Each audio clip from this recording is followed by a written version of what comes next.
Hey, Terry. Yeah. Terry, don't sit down. Hey.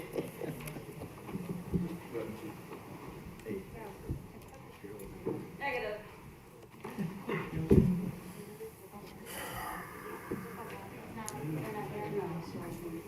Here, they're right back on me.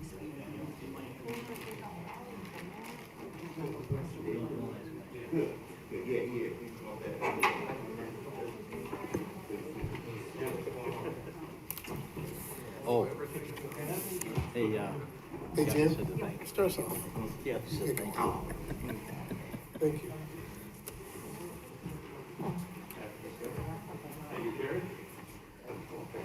Fred, how you doing?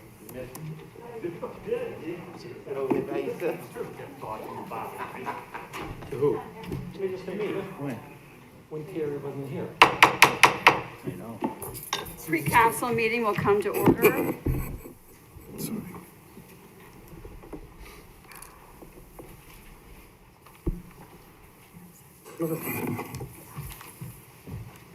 This is the meeting of the Joliet City Council, pre-council meeting, October, let's see, I have a wrong date here. 19th. October, thank you, October 19th, Monday, October 19th at 5:30. Call the roll, please, Krista. Mayor Odekar, Here. Councilman Nicholson, Here. Councilwoman Madden, Here. Councilman Morris, Here? Councilman Ledger, Here. Councilwoman Coleman, Here. Councilwoman Reardon, Here. Councilman Turtle. Here. First on the agenda this evening is a presentation from Axon. Mayor, Yes. before I introduce our presenters this evening, I'd like to give a little history. If I get away from the mic. Anyways, some weeks ago, Councilwomen Quillman, Gavin, and Reardon met with staff to talk about some of the concerns in the Public Safety Department. And we developed what we believe is a three-phased approach to addressing some of the community concerns. Phase one, which will be completed by the end of this week, is that every in-car patrol car will have a dash camera on it. So every squad car will have that. All of that information will be moving into a website called evidence.com, which is in the cloud. Part of that also was the interview room, having cameras in there as a solution. So that was phase one. Phase two, which will be discussed this evening, is the less than lethal option. Right now, not all of our officers are carrying tasers. So they've got pepper spray, they've got a baton, and they've got their handgun. So the goal is to have every officer on patrol carrying a taser and be continually trained and updated basis at all times. So Axon is here this evening. Part of this also includes the integrated records management program, which has redaction and transcription. And this will also pave the way for phase three, which will be the body-worn cameras. Now, at this time, during the COVID fiscal crisis, we really don't have the funding available for the body cameras, but we will be looking at some of the federal programs that our federal representatives have shared with us that will become available, and we'll be applying for those grants next year as well. So I'm going to introduce Danny Thielen and Laura Egan from Axon, our preferred vendor for the tasers, to do this presentation, and then we'll open it up for questions after their presentation. Thank you.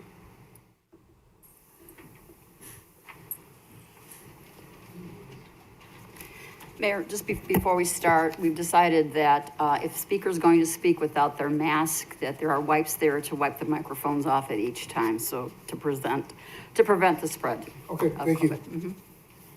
Thanks, I'll keep this on because I'm gonna actually turn it over to Danny too, and thank you for the introduction. Mayor Odekirk, council members, thank you for not only having us today. Today's focus is really about education, where the public safety of Joliet is with our programs and technology today, but also where the agency is looking to go as a partner. On top of that, though, I do want to thank you all. You have, probably not knowingly, but been a partner of Axon now for over 13 years with the development of the TASER program. So from a leadership lens, just want to say thank you for your partnership. Appreciate the time. We will try to keep it in the 15 minutes today. And then I believe we're available for questions following the presentation as well.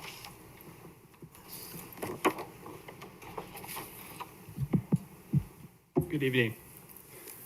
As Laura mentioned, my name is Danny Thielen. I've been working with your police department as well as your IT team here over about the past year, just in terms of technology, where you guys stand and where technology has gone since you guys originally adopted us back in 2007. So we're going to really cover everything at a really high level. We have an agenda here of an overview of what Axon is about and what we're trying to do, the city of Joliet and what our partnership is today, and then what new technology is out there. So this is our mission statement. As simple as it is, it's to protect life. And so we began as TASER. We made the transition to Axon here a few years ago because we are not just a weapons program anymore. We now do a lot of different things. So we're going to talk about those different things here today. With our partner agencies, as you can see, we have a lot of partner agencies here in the state. We work with Will County, Chicago's, Cook Counties. As you guys can see, these are very similar in size to what you guys are today, but we also are globally around the country and the nation. 96% of agencies in the world today use TASER weapons.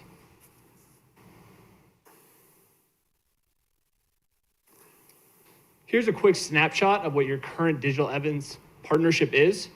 As city manager mentioned, you guys have interview rooms that began back in 2017, as well as that program that you guys began for in-car cameras beginning this summer. You guys have all cars today that are out there for patrol with an Axon in-car camera. This is what we're going to actually focus on mostly here today, is your TASER program. Today, you guys have 183 weapons for your 260 sworn officers. 30 of these weapons are already past their useful life. So the way I want you guys to think about this is not a handgun, anything like that. There's a lot of electric parts in this. With those electric parts, they deteriorate over time. So we have a 5-year useful life on all TASER weapons. About 18% of your weapons are already past that. In the next 2 years, all of your TASER weapons will be out of that useful life. Second part of this is you guys are actually using technology we created back in 2011. We are still supporting this weapon, still selling this weapon today, but this is not something that we are pouring our R&D money in any longer. And so we are going to be talking about our newest weapon, the TASER 7. And the last thing we'll talk about is just drastic changes in training. There's been a lot of things that have happened, obviously in 2020, along with COVID. So we're really amping up our training to ensure that your officers have the right tools, the right preparation to respond. These are the 3 main things we're going to focus today on the new TASER 7 weapon. It's confidence, connectivity, and the community that you guys serve. First one being confidence. We want to ensure that your officers are confident when they go to pull out their TASER weapon. With the TASER 7, these are the 3 big things that we're trying to accomplish. Today, with the TASER weapon that you guys have, one of the biggest things is you guys just simply miss. It's a part of the technology that's in there today. What we're trying to address with this new weapon is misses and bounces so that that weapon can penetrate when it needs to.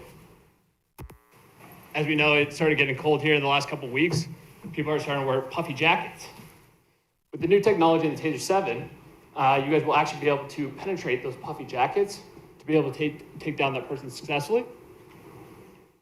And then the third thing is that the current weapon you guys have today, you need to be about 10 feet away to incapacitate person when you actually deploy that weapon. Most interactions happen within 10 feet, about 90% of them do. And so what we're trying to do is make it so this new weapon that you guys are looking at will be able to incapacitate someone within 6 feet. Connectivity. The big thing today is we have all this technology and they're not talking to each other. So there's still a lot of manual workflow that's happening within the police department. What we'll be able to do is actually decrease the time in management from about 4 hours a year all the way down to 1. What this means is it will give your officers more time in the community rather than chasing down officers to update their weapons, the latest firmware, or update to the latest generation of the firmware that we're putting out to ensure that they can have more time out in the field and not have to be running back to the office.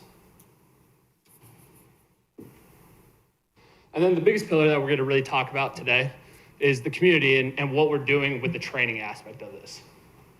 Axon has completely revamped their TASER training to make officers more confident in utilizing this technology. And one of those technologies we're actually using is virtual reality. What we're trying to do with virtual reality is put that officer in that place before they actually have to actually encounter it in a real life scenario. And so what we're able to do is we've actually partnered with different nonprofits throughout the country. One of those examples is schizophrenia. And so what we're able to do is put the officer in the place of a person that's having a schizophrenic episode so they can understand how it feels to be in their place. Then what we'll also do is allow them to be in the place of an officer and make choices so that they understand how it feels on that scenario before they actually have to run into it in real life.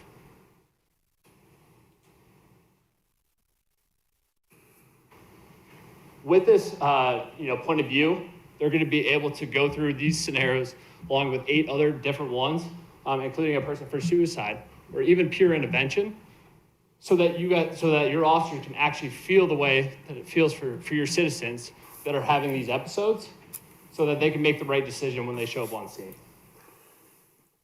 Our goal is to de-escalate these scenarios with these weapons, not cause them any harm.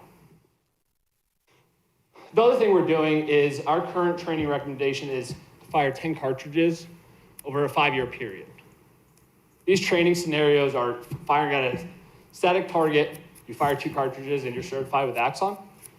We are upping that number so that your officers feel confident when they go use their TASER weapon, that it will be successful, they will not have to go hands-on, and there will be no harm to the citizen or the officer.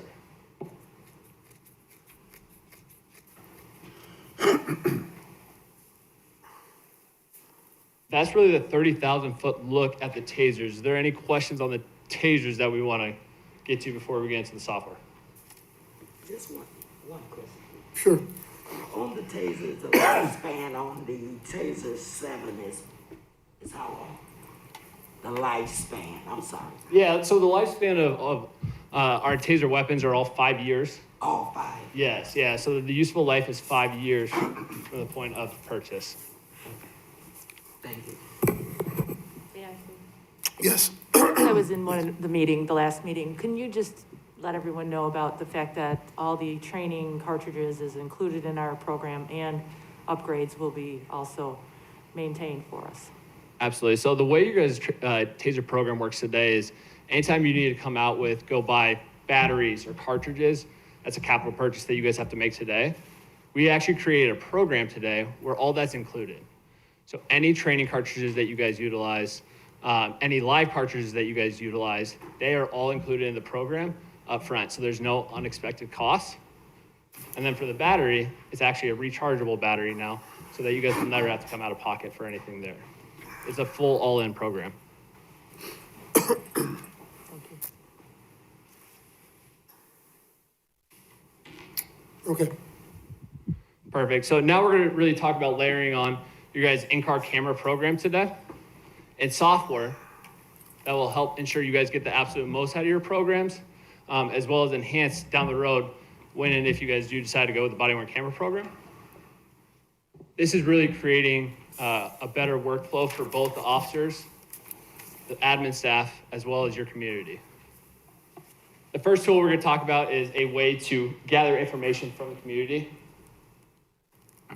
Today, we have Ring doorbells, we have gas station video. Everyone seems to have a video camera somewhere on them today. And so what we're able to do is actually gather this information so that your officers will not have to trek around town trying to get this information from them. And so what they're able to do is officers are simply able to send a text message or an email directly to those officers or directly to those citizens and have them upload that Ring doorbell or upload that house video directly to that evidence.com portal that the city manager was speaking about, so that it will save your officers time as well as your citizens time. And so this can all just happen directly through a couple of clicks of a button rather than having to track down USBs, DVDs, and CDs. The second part of this is actually being able to connect with your community.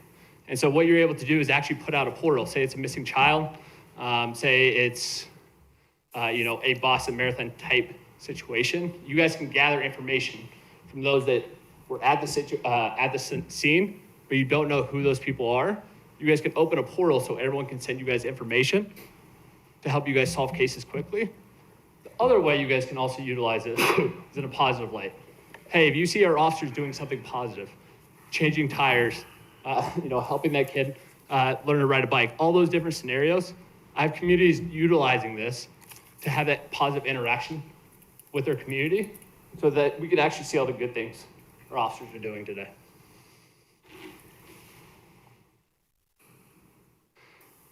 Another tool that would be enclosed in this is our auto transcribe technology. The police department today actually has people doing this. And so what we would be able to do is facilitate and help them where our technology can actually transcribe this video as it runs through to save the officer's time, to save the admin and detectives time, so that they're not having to do this work and they can spend their time in the community or working on that next case. We're really trying to use this technology to give you guys back time. We understand how tough it is in today's environment to find enough officers. So anything we can do to make it so your officers can actually be in the field is what we're trying to do. Which this really lays right on top of it. With you guys adopting our in-car cameras, everything's really, there's certain laws that stipulate what you guys have to redact out. The most common ones being faces, the computer screens in the car, license plates. Axon's created technology to automatically find these things, redact them out, so again, so your detectives, your admin can spend more time on other things.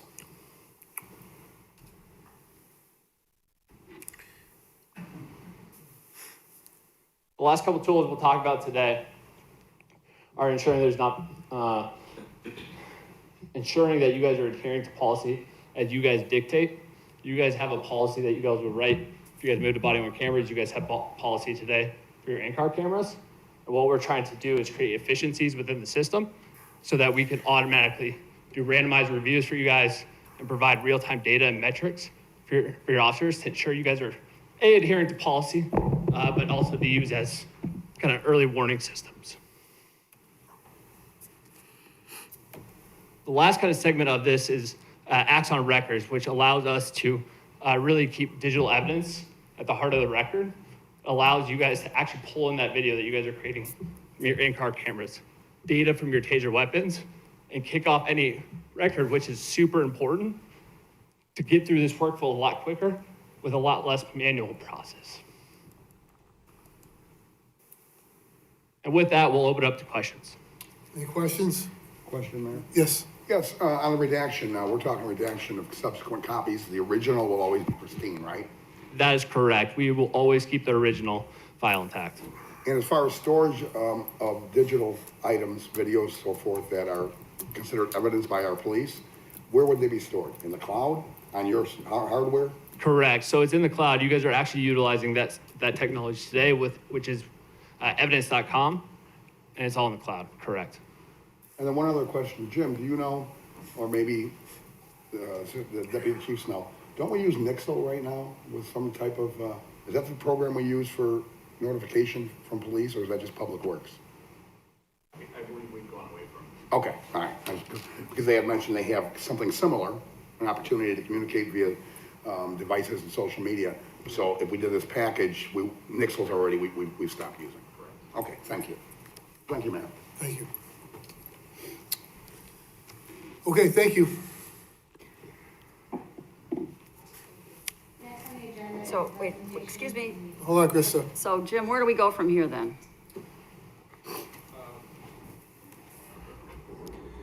Mayor, I think it's appropriate to send the issue to the Public Safety Committee to determine what the next step is for the city.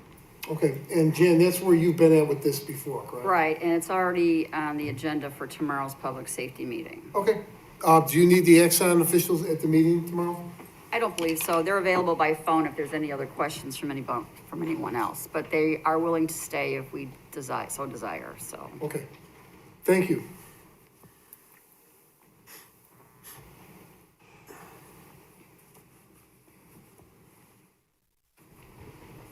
Next on the agenda is a presentation, the annual Arts Commission update. Eric Morris is the Arts Commission chairman who will give you the update this evening. Good evening. Thank you so much for having me here. I'm going to take my mask off.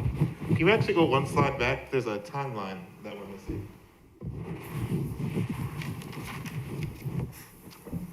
Perfect, thank you. Good evening. My name is Eric. I'm here to present on behalf of the 17 commissioners of the Joliet Arts Commission updates on this past year, where we've been working to establish and plan for your new Joliet Arts Commission. As you can see here, what we've been up to. Thank you so much for approving a Joliet Arts Commission back in July of 2019. Since then, we created our bylaws as of September. By December, we created a mission, vision, and goal statement, which we'll all go through today. By February, we had a state of emergency, so we did not meet from March until about June. But during that time, in April 2020, the Americans for the Arts Arts Link actually featured Joliet and our new commission in a national article roundtable series. So we're very happy about that. In July, we created commission subcommittees, and we've been working in subcommittees up until now. It's been a working period for us, and this is our presentation of that work to you. What we've come up with thus far is first is our mission statement. It says the Joliet Art Commission builds awareness and strengthens the arts for the economic and cultural enrichment for the greater Joliet area. We also serve as the local arts agency for Joliet, working with our state advocacy and national advocacy organizations. Our vision statement is to build bridges between the arts and the community. We have 4 overarching goals that will stay with us each year. The first one is to promote the arts. We are going to promote the arts through community-wide marketing activities aimed at developing new audiences, partnerships, opportunities, and patrons for all of the arts in Joliet and the greater Joliet area. In addition to that, we'll support local arts endeavors by championing these opportunities for professional development, networking, and financial support that will strengthen artists, cultural institutions, and any arts-adjacent organizations.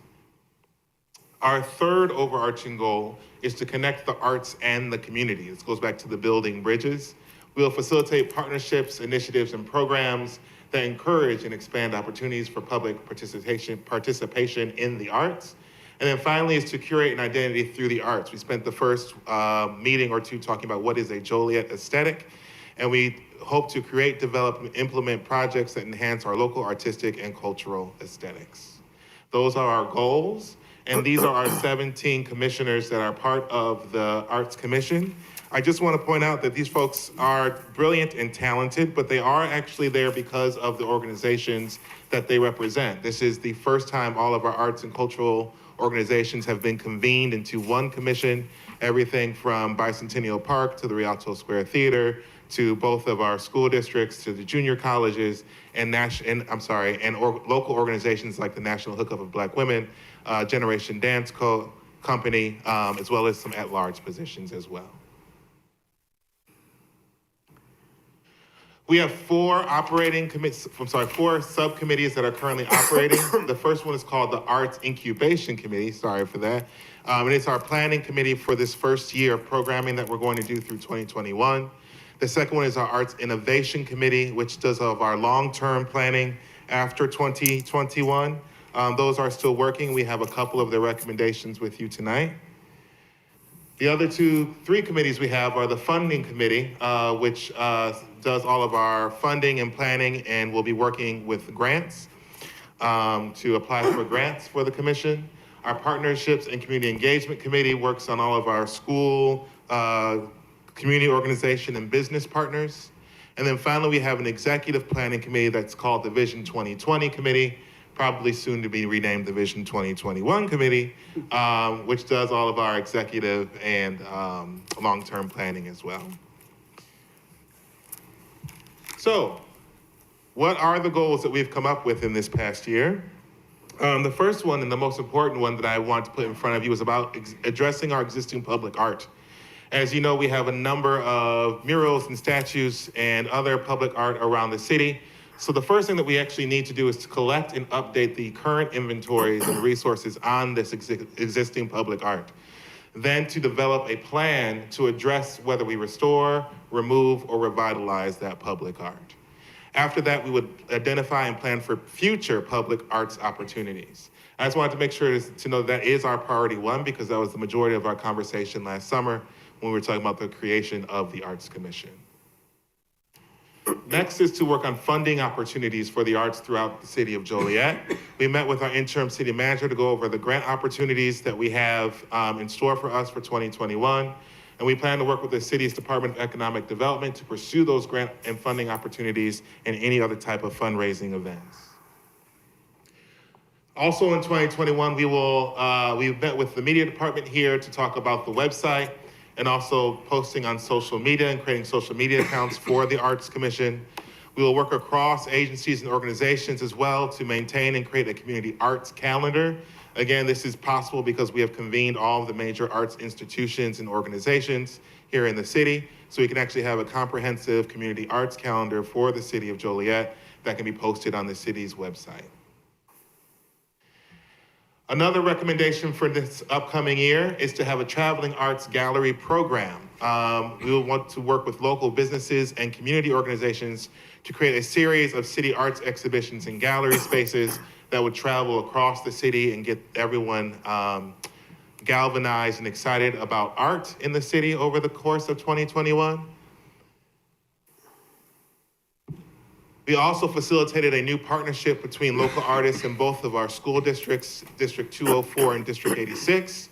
Both those superintendents, the superintendent of 86 and the fine arts coordinator of 204 both sit on our commission, and we're able to facilitate a partnership where local artists will be coming in to expose students to a wide variety of art forms. They're going to be offered in a virtual setting, and then those visits will expand to a more traditional or in-person settings as guidelines allow for us to do. But this is a very easy, low-hanging fruit we were able to do because we actually had convened everyone into one room.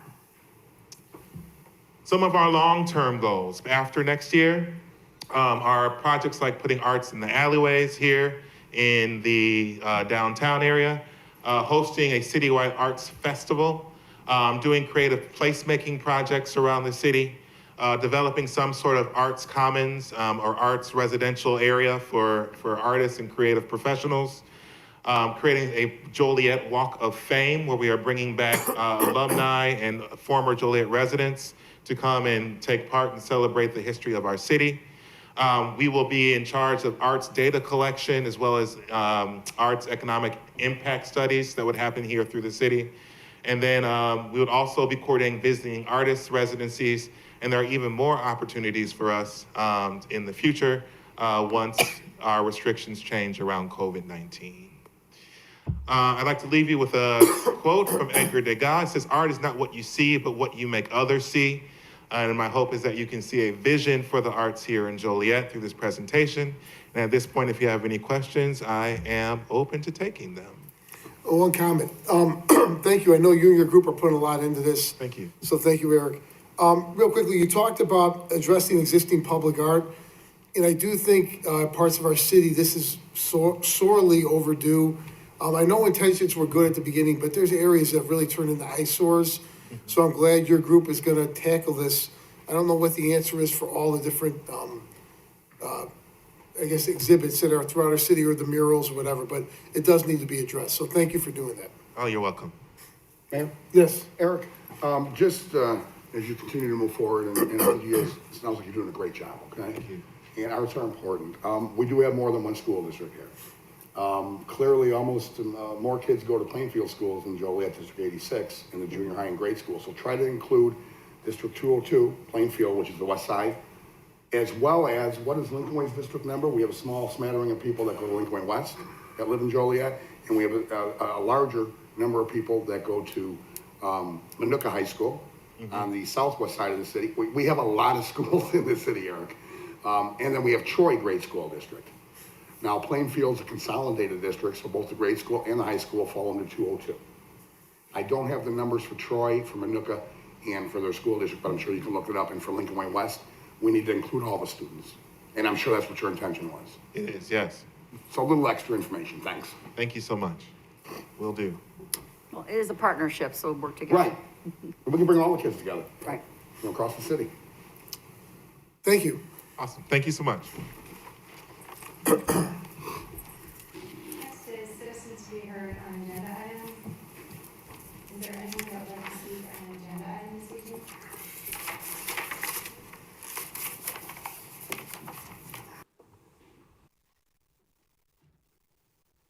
Good evening, Mr. Mayor, City Council.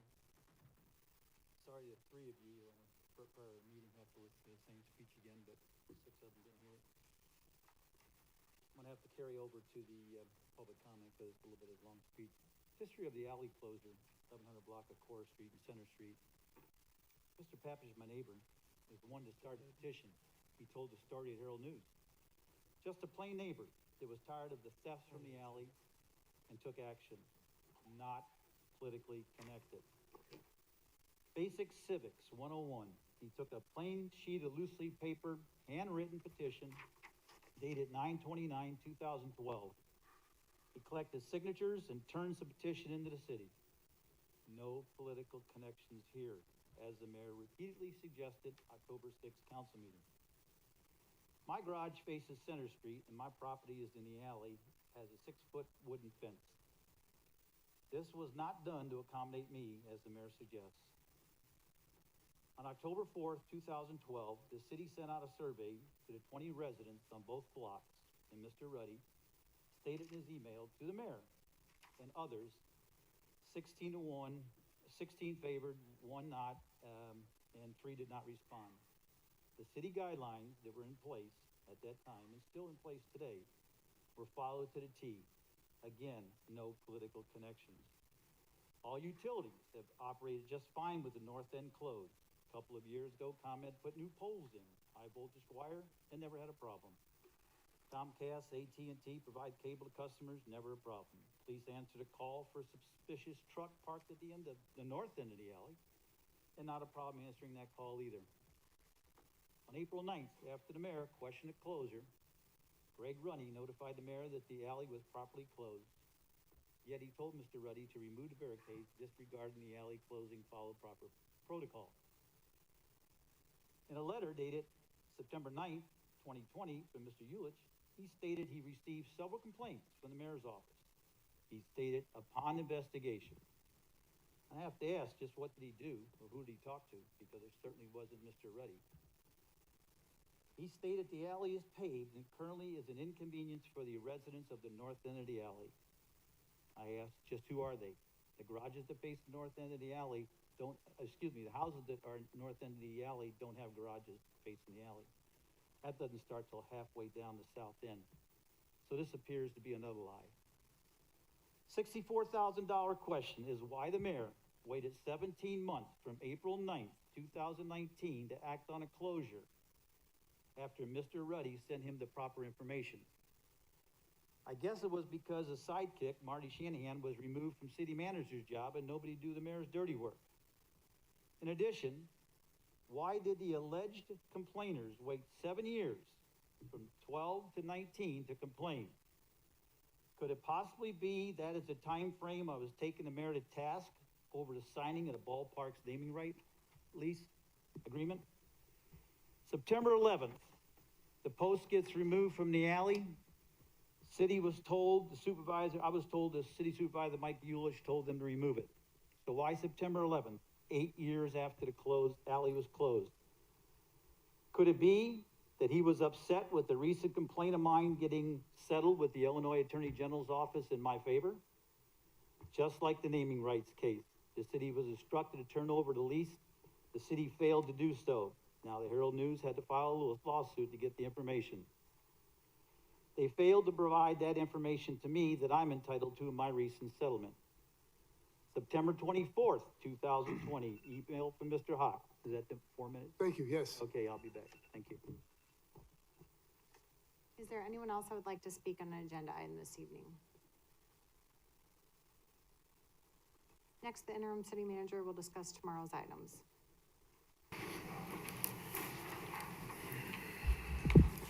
Thank you. Turning your attention to the agenda for tomorrow evening, the mayor has a couple of proclamations he wishes to make, and then moving on to the consent agenda, we've got meeting minutes and invoices. Position vacancy is due to the retirement of our Director of Community Development. I've asked to refill that position so we can start advertising that.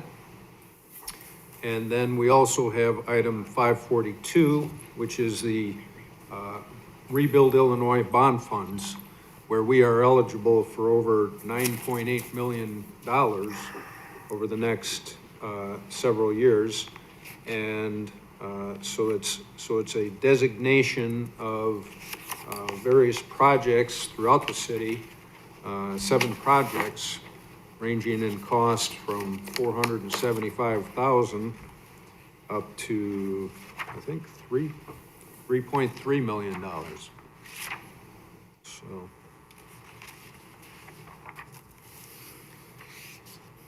Moving on, we've got item 546, which is the Silver Cross Hospital subdivision. This is a revision to a preliminary plat. There are several properties over there. One to point out for certain is that there's 7 lots from 1 acre to 14 acres, and Hill County is interested in a 4-story building that is currently on that site. There are no other proposed uses at this time for the rest of it, but staff, Planning Commission took a look at it and is, along with staff, recommending your approval. Mayor, Yes, I have a question. What is going to happen to the part of the building that has never been completely torn down? It's the old part of the Silver Cross Hospital. It's been an eyesore there for the last few years, and it's still there. It hasn't been dealt with. What are you going to do with that? Maybe Kendall could possibly answer that, because I don't know. Evening, Mayor and Council. That portion of the campus actually was the demising wall between the Silver Cross Hospital and the VA clinic. The VA clinic now owns that wall, and they're responsible for finishing the demolition as well as the restoration. So staff has reached out to them to get that process going. Okay, because it was my understanding that there was some controversy between the VA and Silver Cross Hospital and whose wall that actually was, and I was just wondering why that wasn't settled at the time when they sold the building. Yeah, not quite sure, but our understanding is that the VA they are responsible for that. And they don't have the money to fix it. Oh, it's unfortunate. It should have been a requirement when they tore the building down. All right, thank you, Kendall. You're welcome. Moving on, the next item is another final plat. This is for Clarius Park. It's a 73-acre parcel out at Young and Amico Roads. It's currently zoned I-2 industrial.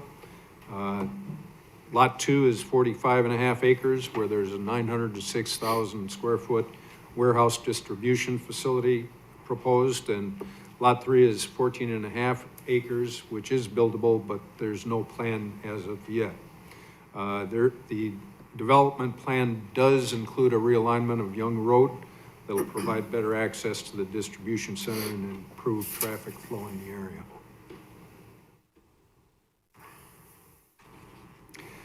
Item 548 is an ordinance to accept easements for the Garsney Avenue over Spring Creek Bridge Improvement Project.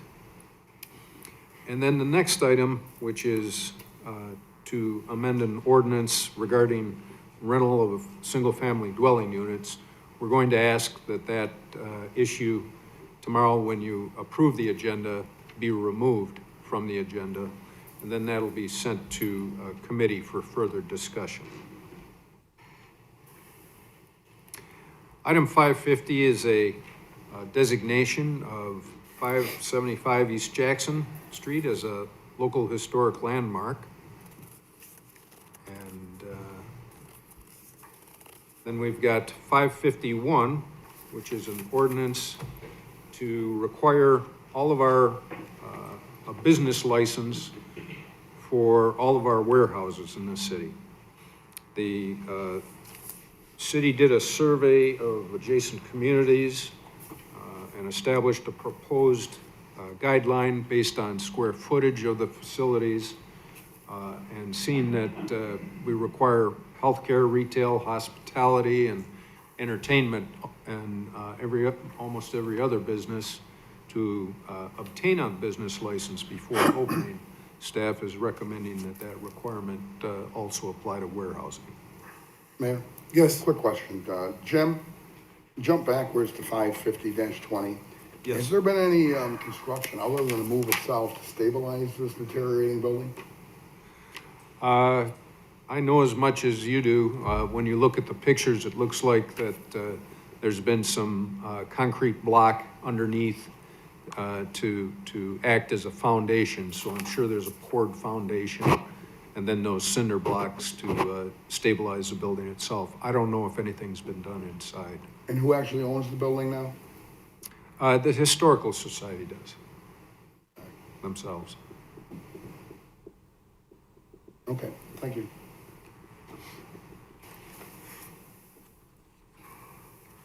Item 552 is a ordinance to amend our disorderly conduct ordinance so that under the definition of disorderly conduct, the reporting to the police that a criminal circumstance exists, but that the report is not based on a suspicion of crime, but rather on the suspect's race or ethnic background, will be added as disorderly conduct to our ordinance.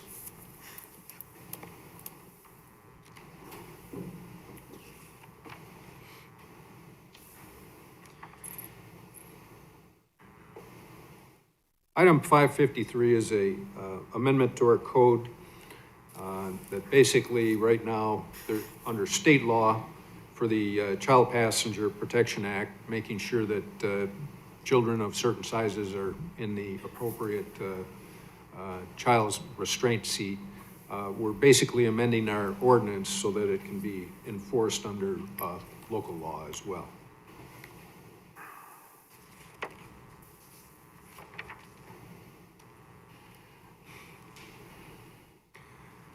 Item 554 is an amendment to our bidding ordinance, and this establishes certain requirements of all of our bidders, including apprentice programs and certain insurance and bonding requirements. Staff is recommending this update and approval to council. Under resolutions, we've got the Illinois Transportation Enhancement Program. It's a resolution in support of the Chicago streetscape improvements. The next item is request to modify the access restrictions on a public alley in the city of Joliet. And also the following is an agreement between the Department of the Army and the city. We're obtaining some grant funding, and If you don't know by now, the entire downtown of Joliet has been included in a floodplain that FEMA uses and insurance companies use. And it makes a lot of our land unbuildable, and insurance rates will go sky high as a result of this. Basically, what we're doing is certifying that a dike or a levee has to be built at the north end of town, and provide that if the I&M Canal were to flood, this dike would protect the downtown area and further south, the homes just south of the downtown area. We've been working with our lobbyists in Washington to keep an eye on federal funding for construction of this levee, because it's anticipated to be $2 million plus to the city. Rest of the items on the agenda are award of contracts or amendments on payments. Just one I want to point out, all of these will go to committee, but the first one, 560, as you know, we voided our last contract on concrete for the sidewalk and curb replacement this year because of COVID. And so we went to bid, and so some of this work will be completed, but obviously the season isn't much longer this year, so most of it will be completed in spring of next year. Yeah, Just real quick, 557-20, resolution adopting a policy of the review request to modify access restrictions on public alley in the city of Joliet. Will be pulled from tomorrow's, it's going to the legislative committee where it belongs. Jim, a couple things. On 552-20, this was the disorderly conduct ordinance. Maybe we could clarify, because I'm pretty sure I understand this, but I don't know if it's explained correctly. We're modifying the ordinance to include the offenses if somebody calls police or public services, and they have a racial animus, they're doing it for racial reasons, not to report actual criminal activity, or a violation of the code, we're gonna include that under the ordinance? Yes. Okay. But it's a good step. I know there's individuals here who have misused the city's authority for a long time by targeting Hispanics in their neighborhood or Hispanic businesses. So it's good that we're modifying that ordinance, because it's been, I think, abused over the years. The other thing is, do we have an executive session tonight? Yes, we do. Okay, I know there's a number of out-of-town people here who want to speak, I would assume, and we have council people that may have to leave early. While we go into executive session, we'll come back for the final public comment then. Very good. I'm sorry. I was just going to say I have nothing more. Thank you. Is there a motion to go into closed session to discuss personnel, collective land acquisition, and tenure recommendation, after which the meeting will re-adjourn?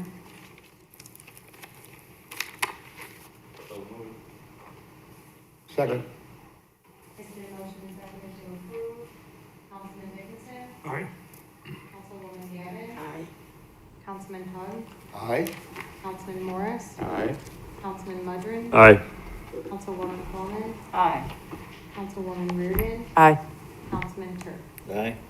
Motion carried.